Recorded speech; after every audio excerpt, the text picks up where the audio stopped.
happy to have with us Zack Sucher. Zack, we think you locked up your card last week in an exciting fashion. Tell us about that. Did you know when you were in the fairway what was going on and what your situation was? We kind of did. It's such an odd situation because the whole year you always play to win, and you're just trying to play to get the highest position you can. That's all year 5th place doesn't do much for you, but in the finals we only have 4 events, 25 cards. We're looking at the leaderboard going, okay, obviously we want to win the whole back 9, but we can't do this mistake. And it was so packed that a bogey on 18 I think dropped me to tied for 10th or 11th if I bogeyed 18. I made like a 5-6 footer on 17 to stay at 5 under, and so I really went into 18 saying, look, a birdie will lock up the card, but we can't bogey. A bogey in the week's worthless. If we finish tied for 5th, then with a par, then we would have ended up still being in good position with 3 events to go.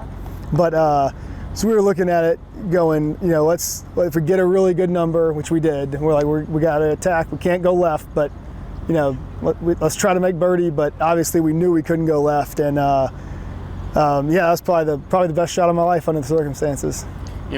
As explained as well, it's a tournament within a tournament, and I think that's what you were saying, because of course you're trying to win every golf tournament, but out here you're also trying to get a PGA Tour card, and right. During the finals there's kind of a certain number that guys know that they need to get to sort of lock up one of those last 25 cards. Exactly right. We had set it as any top, in the past 2 years, I think any top 7, depending on how many ties there were, would make your card. And so going in, we thought, we knew par would probably do it. The last 2 years, a par on the last would have got our card, but it can always change a little bit. We knew birdie would definitely do it, and so and then we also knew that bogey meant we had to have another top 10. I mean, if you bogey and finish 11th, the money drops off so fast that if we bogey 18, we're all of a sudden saying, okay, we got these next 3 events, we have to have another top 10 finish. So we.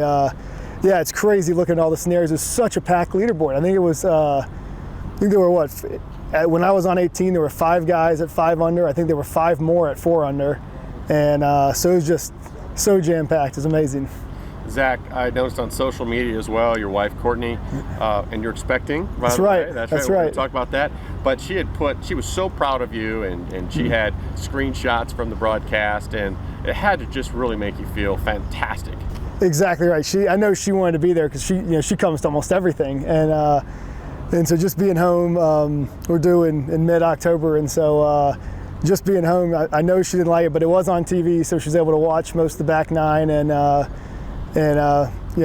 stay connected to it, which was awesome. She said she loved that. So. Well, Zack, congratulations on a great finish. It was exciting, and I just couldn't be happier for you. Thank you, Scott.